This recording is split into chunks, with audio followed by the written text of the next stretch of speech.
Our moon is an object that exists in our immediate space. For years, there have been anomalies recorded such as mysterious lights, flashes, and objects that have been seen by astronomers here on Earth. NASA released a compilation of these recorded reports prior to the first moon mission.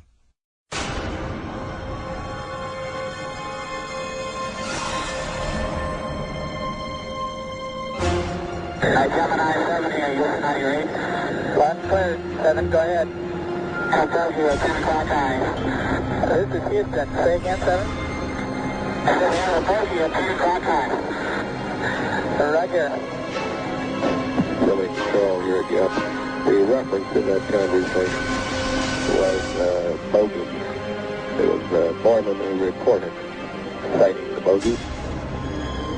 This is Gemini Control Houston. That's 4 hours, 24 minutes into the flight. Well, as far as the moon is concerned, I think they found when they got up there that there was already somebody there. And I wouldn't want to say any more than that. But they got out of there and they haven't been back. But I have seen certain documents and read certain reports that indicate that there's somebody already there that knows a lot more than we do and would be willing to run us off if we didn't go on our own. I doubt that we will go to the moon again. It has been argued that the moon could be used as an indicator of extraterrestrial visits to our solar system.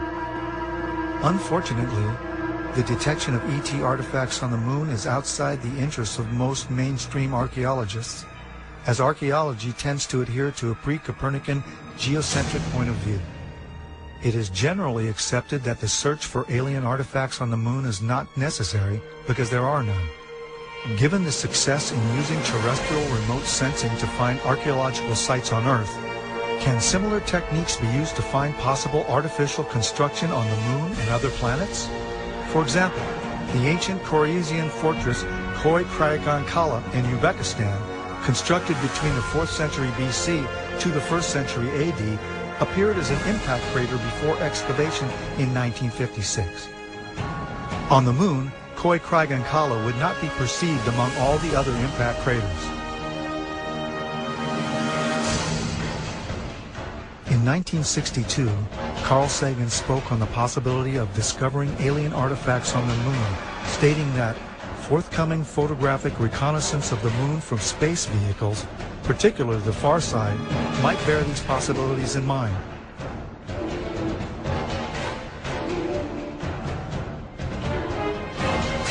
Rectangular patterns on airspace photos are recognized as signs of human culture in the remote sensing of the Earth and air archaeology.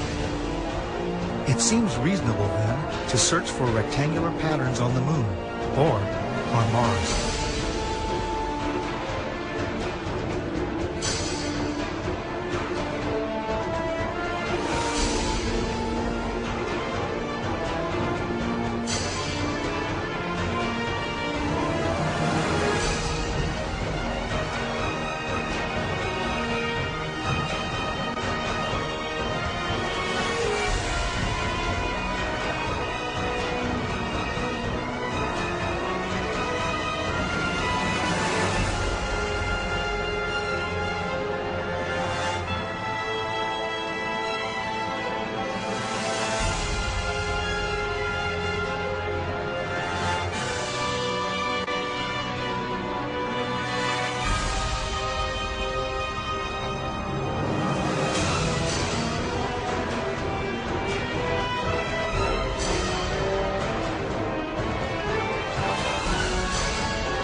I walked into the photo lab in the restricted area, and this was between missions. One of the gentlemen I had been friends with, and I still talk to occasionally, he pointed to one area of this mosaic. It was one panel of a mosaic with a smile on his face. He said, "Look over there." And I looked, and in one of the photo panels, I saw a round white dot. And at the time, it was very crisp, very sharp lines on it. And I said to him, what is that? Is that a dot on the emulsion?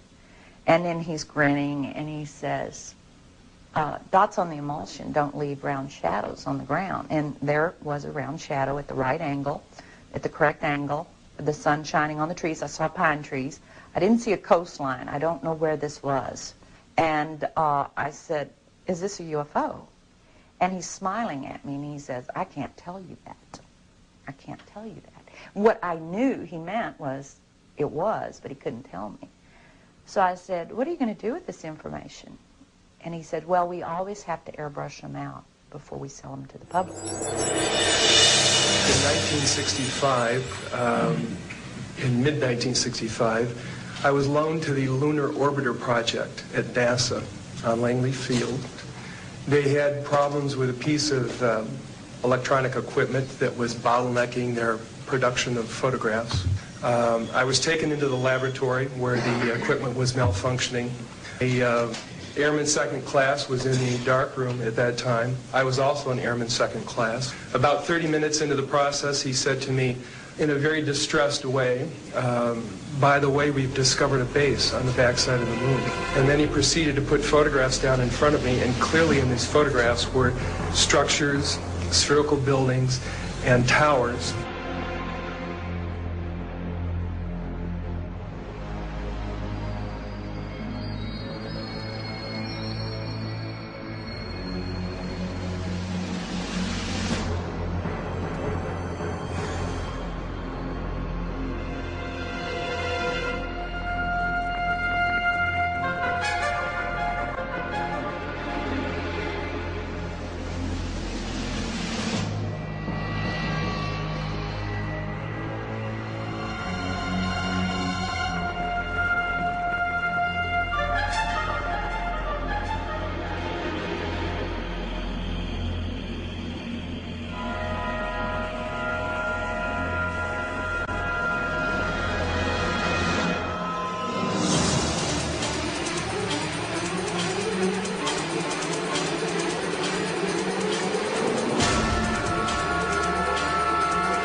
Always airbrush these out before we sell them to the public.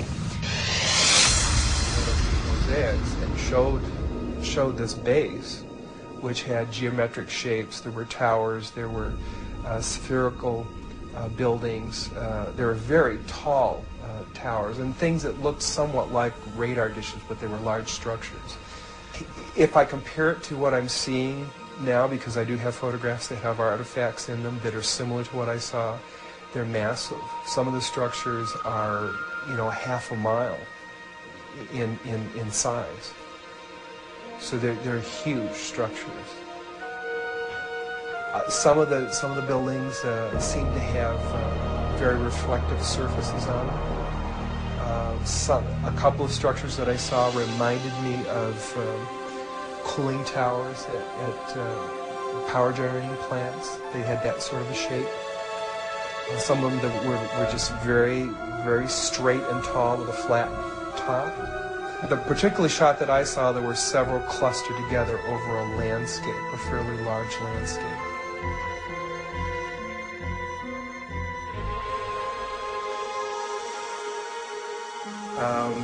I worked there for 3 more days, and I remember going home and naively thinking, I can't wait to hear about this on the evening news. And here it is, more than 30 years later, and I hope we hear about it tonight. And I will testify under oath before Congress that what I'm saying is the truth.